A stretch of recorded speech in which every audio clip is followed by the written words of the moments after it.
NEET പുനഃപരീക്ഷ നടക്കാനിരിക്കെ play സ്റ്റോറിൽ നിന്നും app സ്റ്റോറിൽ നിന്നും ടെലഗ്രാം ആപ്പ് നീക്കി ഗൂഗിളും ആപ്പിളും കഴിഞ്ഞ ദിവസം കേന്ദ്ര സർക്കാർ ടെലഗ്രാമിന് ഏർപ്പെടുത്തിയ നിയന്ത്രണങ്ങൾക്ക് പിന്നാലെയാണ് കമ്പനികളുടെ പുതിയ നടപടി. ജൂൺ 21 നടക്കുന്ന നീറ്റ് പുനഃപരീക്ഷ കഴിയുന്നതുവരെയാണ് ടെലഗ്രാമിന് നിയന്ത്രണം പ്രഖ്യാപിച്ചത്.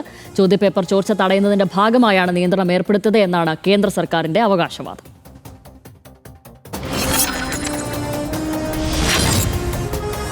പുനഃപരീക്ഷ നടക്കാനിരിക്കെ രാജ്യത്ത് ടെലഗ്രാമിന് നിയന്ത്രണം ഏർപ്പെടുത്തിയ കേന്ദ്ര സർക്കാർ നടപടിക്ക് പിന്നാലെയാണ് പ്ലേ സ്റ്റോറിൽ നിന്നും ആപ്പ് സ്റ്റോറിൽ നിന്നും ടെലഗ്രാം ആപ്ലിക്കേഷൻ നീക്കിയത്. നീറ്റ് പുനഃപരീക്ഷ നടക്കുന്ന ജൂൺ 21 ശേഷം മാത്രമേ ഇനി രാജ്യത്ത് ടെലഗ്രാം സേവനങ്ങൾ ലഭ്യമാകൂ. എന്നാൽ കേന്ദ്ര സർക്കാരിന്റെ നീക്കത്തിനെതിരെ വൻ വിമർശനവും പരിഹാസവുമാണ് പല കോണുകളിൽ നിന്നും ഉയരുന്നത്.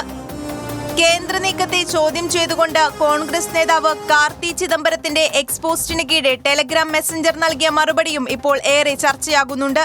പരീക്ഷാ പേപ്പർ ചോർച്ച തടയാനുള്ള മാസ്റ്റർ സ്ട്രോക്കാണോ ടെലഗ്രാം ബ്ലോക്ക് ചെയ്യുന്നത് എന്നായിരുന്നു കാർത്തി ചിദംബരത്തിന്റെ പരിഹാസം. മോഷണം നടക്കാൻ സാധ്യതയുണ്ടെന്ന കാരണത്താൽ ഇനി എല്ലാ ഷോപ്പിംഗ് മോളുകളും അടച്ചിടണമെന്നും അമിത വേഗത്തിൽ വാഹനമോടിക്കുന്നത് തടയാൻ റോഡുകൾ അടച്ചിടണമെന്നുമായിരുന്നു ടെലഗ്രാമിന്റെ കമന്റ്. നടപടിയെ എതിർത്ത് ടെലഗ്രാം ആപ്ലിക്കേഷൻ ഡൽഹി ഹൈക്കോടതിയെയും സമീപിച്ചിട്ടുണ്ട്. RDX news Malayalam. ശരത്ലാലുണ്ട് ഡൽഹിയിൽ നിന്നും. ശരത്ത്, ഇതിൽ പ്രധാനപ്പെട്ട കാര്യം എന്തുകൊണ്ട് ടെലഗ്രാം എന്നുള്ളതാണ്. ടെലഗ്രാം അതിന് വലിയൊരു ഫീച്ചേഴ്സാണ്. ടെലഗ്രാം ഈ അവരുടെ സേഫ്റ്റിയും സുരക്ഷയും ഒക്കെ ബന്ധപ്പെട്ട് പ്രൈവസി ഫീച്ചേഴ്സൊക്കെ നൽകുന്നുണ്ട്. ചിലപ്പോൾ അത് തന്നെയായിരിക്കും ടെലഗ്രാമിന് നിലവിൽ തിരിച്ചടിയുമായിരിക്കുന്നത്. എന്തുകൊണ്ട് ടെലഗ്രാം? അതിൽ എന്തെങ്കിലും കുഴപ്പമുണ്ടോ? ശ്യാമിലി, ടെലിഗ്രാം ആപ്പിൽ ഫയലുകൾ ട്രാൻസ്ഫർ ചെയ്യാം. അതേപോലെ തന്നെ ടെലിഗ്രാം ആപ്പിലെ പ്രധാനപ്പെട്ടത് വളരെ സുരക്ഷിതമാണ്, അല്ലെങ്കിൽ എൻക്രിപ്റ്റ് ചെയ്യപ്പെട്ട വളരെ ശക്തമായ സോഫ്റ്റ്വെയർ ആണ് ടെലിഗ്രാമിൻ്റെത് എന്നുള്ളതാണ് ടെലിഗ്രാമിൻ്റെ പ്രത്യേകത. അതുകൊണ്ട് തന്നെയാണ് 15 കോടിയോളം ജനങ്ങളാണ് ഇന്ത്യയിൽ ടെലിഗ്രാം ആപ്പ് ഉപയോഗിക്കുന്നത്.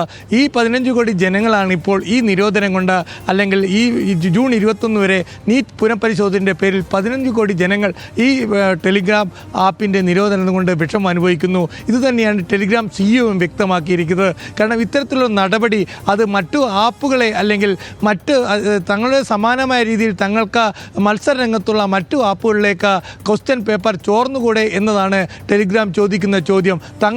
തങ്ങളില്ലെങ്കിൽ മറ്റൊന്ന്, ഈ രീതിയിലേക്ക് കാര്യങ്ങൾ പോകില്ലേ എന്നൊരു സംശയമാണ് ഇന്ന് ടെലിഗ്രാമിൻ്റെ അഭിഭാഷകനും ഡൽഹി ഹൈക്കോടതിയിൽ ഉന്നയിച്ചത്. സ്വാഭാവികമായിട്ടും ടെലിഗ്രാമിൻ്റെ ഈ ടെക്നോളജി അല്ലെങ്കിൽ വിസ്മയം അത് കേന്ദ്ര സർക്കാരിന് നിയന്ത്രിക്കാൻ കഴിയാത്തത് തുടങ്ങിയ കാര്യങ്ങളാണ്. അല്ലെ, കേന്ദ്ര സർക്കാരിന് അല്ലെങ്കിൽ ടെലിഗ്രാമിൽ നിന്ന് കഴിഞ്ഞ തവണയൊക്കെ കേന്ദ്ര സർക്കാരും വിവിധ സുരക്ഷാ ഏജൻസികളും നൽകിയ അന്വേഷണങ്ങളോട് ടെലിഗ്രാം പ്രതികരിക്കാത്തത് തുടങ്ങിയ വിഷയങ്ങളുണ്ട്. അതുകൂടി കണക്കിലെടുത്താണ് നാഷണൽ ടെസ്റ്റിംഗ് അതോറിറ്റിയുടെ ഒരു ആവശ്യം മുന്നോട്ട് വന്നപ്പോൾ അപ്പോൾ തന്നെ കേന്ദ്ര സർക്കാർ ഇത്തരൊരു കടുത്ത നടപടിയിലേക്ക് പോയത്. കാരണം ഒരു പരീക്ഷ നടത്താൻ അല്ലെങ്കിൽ ഭയപ്പെടുന്നു എന്നതാണ് ഇതിനെ വിമർശിച്ചുകൊണ്ടുള്ള പോസ്റ്റുകളും അല്ലെങ്കിൽ വിദ്യാർത്ഥികളും യുവാക്കളും രംഗത്ത് വന്നിരിക്കുന്നത്. സർക്കാർ ഇങ്ങനെയാണെങ്കിൽ ഈ പരീക്ഷ തന്നെ നിർത്തലാക്കുമോ എന്ന ചോദ്യവും സാമൂഹിക മാധ്യമങ്ങളിൽ ഉയരുന്നുണ്ട്. ശ്യാമിലി, ഏതായാലും ടെലിഗ്രാമിൻ്റെ നിരോധനം വളരെ വലിയ രീതിയിൽ ചർച്ച ചെയ്യപ്പെടുന്നു. അത് ഇന്ത്യയിൽ മാത്രമല്ല, ഇന്ത്യക്ക് പുറത്തും ചർച്ച ചെയ്യപ്പെടുന്നു. കാരണം സ്വാഭാവികമായിട്ടും കലാപങ്ങളോ മറ്റോ ഉണ്ടാകുമ്പോഴാണ് ഈ സോഷ്യൽ മാധ്യമങ്ങൾ അല്ലെങ്കിൽ സോഷ്യൽ മീഡിയയെ നിരോധിക്കപ്പെടുന്നത്, അല്ലെങ്കിൽ ഇൻ്റർനെറ്റ് വിച്ഛേദിക്കുന്നത്. അതിന് സമാനമായ രീതിയിലേക്ക് കാര്യങ്ങൾ എത്തി നിൽക്കുന്നു മോദി ഭരണത്തിൽ എന്ന ഒരു വിമർശനമാണ് കോൺഗ്രസിൻ്റെ ഭാഗത്തുനിന്നുണ്ടാകുന്നത്.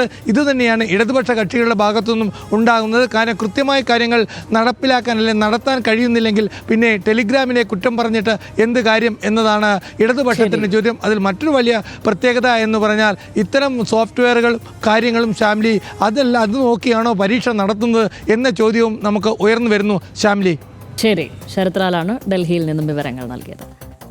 ഇതോടുകൂടി RDX ഇന്നത്തെ RDX ഇവിടെ അവസാനിക്കുന്നു. Good night.